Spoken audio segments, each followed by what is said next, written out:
بسم اللہ الرحمن الرحیم نحمدہ ونصلی علی رسولہ الکریم اللہم صلی علی سیدنا و مولانا محمد وعلی آل سیدنا و مولانا محمد۔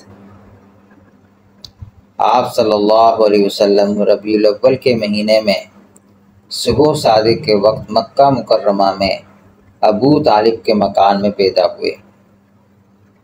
جس سال آپ صلی اللہ علیہ وسلم پیدا ہوئے وہ سال عام الفیل یعنی ہاتھیوں کا سال کے نام سے مشہور ہے، کیونکہ اس سال ابرہہ کے ہاتھیوں والے لشکر پر اللہ جل شانہ نے ابابیل کے ذریعے عذاب نازل فرمایا تھا۔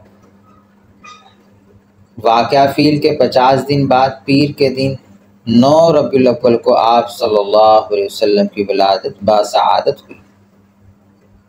یہ بات یاد رکھیں کہ عوام الناس میں اگرچہ آپ صلی اللہ علیہ وسلم کی ولادت 12 ربیع الاول کو ہونا مشہور ہے، لیکن یہ قول صحیح نہیں، بلکہ درست قول یہ ہے کہ آپ صلی اللہ علیہ وسلم کی ولادت باسعادت 9 ربیع الاول کو ہوئی۔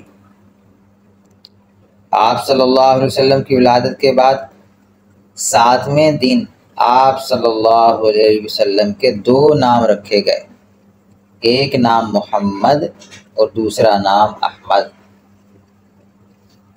محمد نام آپ صلی اللہ علیہ وسلم کے دادا حضرت عبد المطلب نے رکھا اور احمد نام آپ صلی اللہ علیہ وسلم کی والدہ ماجدہ نے رکھا تھا۔